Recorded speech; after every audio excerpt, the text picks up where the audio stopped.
안녕하세요. 오늘 여러분이 보내주신 자료들 이거 보면서 저도 되게 흥미로웠는데요.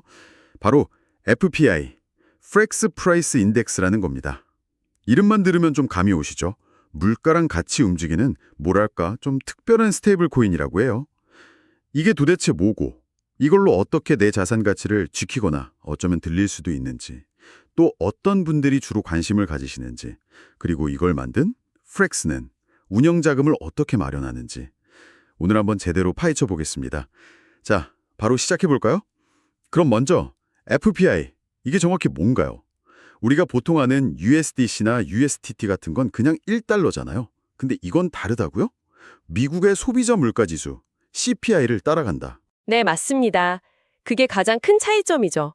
보통 스테이블 코인은 달러에 딱 고정되어 있는데 FPI는 그게 아니라 CPI, 즉 소비자 물가 지수에 연동돼서 가격이 변해요. 그러니까 물가가 오르면 FPI 가격도 같이 올라가도록 설계된 거죠. 아, 그럼 목표 자체가 좀 다르네요. 1달러 유지가 아니라. 그렇죠. 핵심은 구매력 보존에 있어요. 우리가 가진 돈, 인플레이션 때문에 가만히 둬도 실질 가치는 계속 떨어지잖아요. 네, 요즘 특히 그렇죠.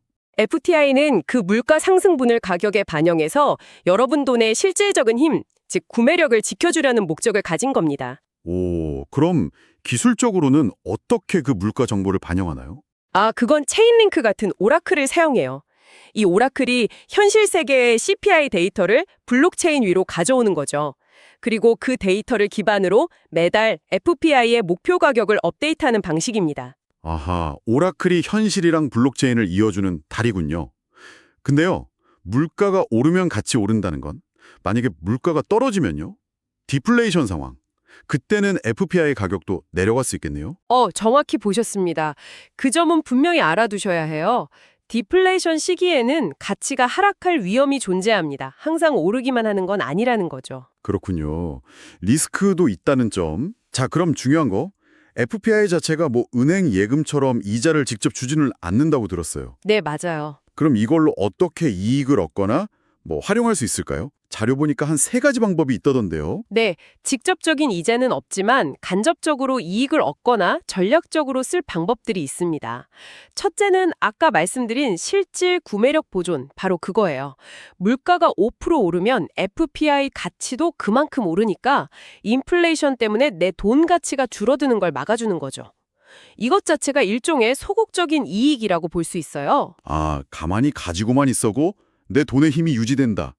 이건 뭐 인플레이션 시대에는 상당히 매력적인데요. 그렇죠. 가만히 두면 가치가 떨어지는 다른 화폐나 스테이블 코인과는 다른 점이죠. 둘째 방법은요. FPI 시스템의 거버넌스 토큰, FPIS라는 게 있어요. 이걸 사서 스테이킹, 그러니까 예치해두면 플렉스 프로토콜 운영에서 나오는 수익의 일부를 나눠받을 수 있습니다. 아, FPI 자체는 수익을 안 주지만 그 생태계 운영에 참여하는 토큰, FPIS를 통해서 수익을 얻는 구조군요. 네, 그리고 또 거버넌스, 그러니까 운용 방침 결정에도 참여할 수 있고요. 세 번째는요. 세 번째는 뭔가요? DeFi, 즉 탈중앙화 금융에서의 활용입니다. FPI를 다른 스테이블 코인이나 자산과 짝을 지어서요. 예를 들어 커브 같은 플랫폼의 유동성 풀, LP로 제공하는 거예요. 아, 유동성 공급하고 수수료 받는 거요? 네.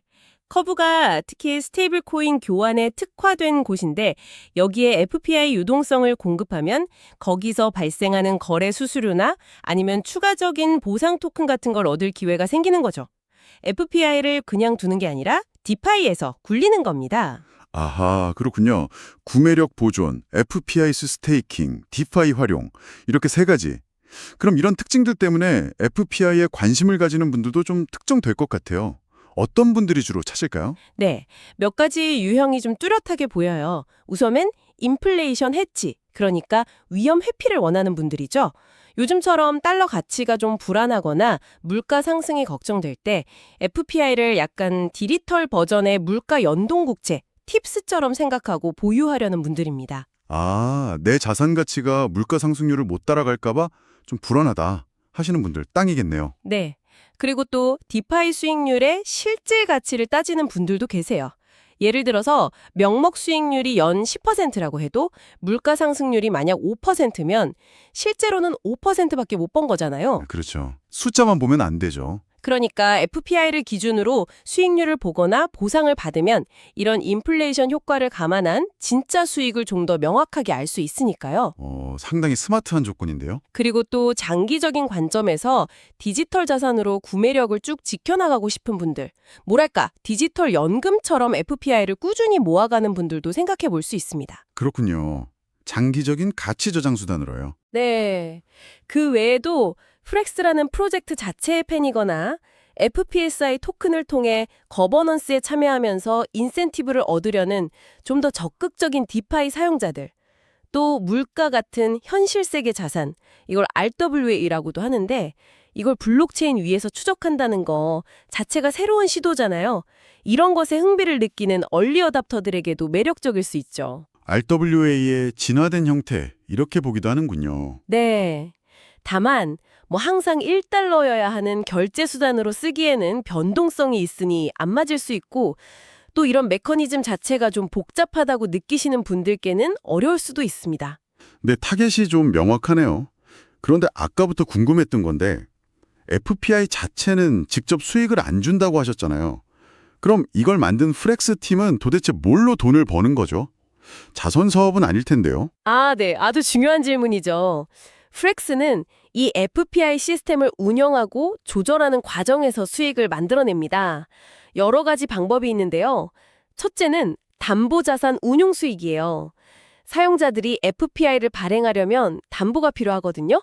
보통 프렉스 같은 다른 자산을 맡기는데 프렉스는 이 모인 담보자산을 그냥 두는 게 아니라 미국 국채, T빌스처럼 비교적 안전하면서도 이자를 주는 곳에 투자해서 수익을 얻습니다. 사용자들이 맡긴 돈을 굴려서 이익을 낸다?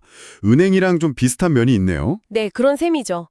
둘째는 AMO라고 부르는 자체적인 알고리즘 시장 운영 전략을 써요. 이걸 이용해서 커브 같은 디파이 플랫폼에 FPI 유동성을 자동으로 공급하고 관리하면서 거기서 나오는 거래 수수료나 보상 같은 걸 얻는 거죠. 약간 똑똑한 로봇이 알아서 시장 관리하면서 돈도 버는 느낌. 수채 알고리즘으로 직접 시장 플레이어가 되는 거군요. 상당히 복잡하면서도 영리하네요.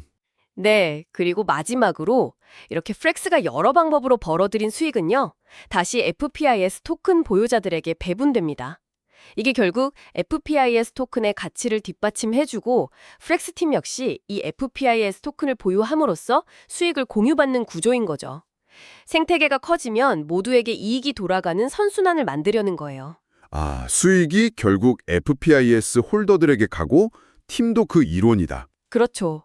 그리고 장기적으로는 FPI를 그냥 하나의 상품이 아니라 물가 연동 기반의 어떤 금융 시스템, 화폐 레이어 같은 걸로 만들려는 큰 그림도 가지고 있어요. 그렇게 되면 대출이나 파생 상품 같은 더 다양한 사업으로 확장할 수도 있겠죠. 와, 정말 FPI 하나에 많은 고민과 설계가 담겨 있네요.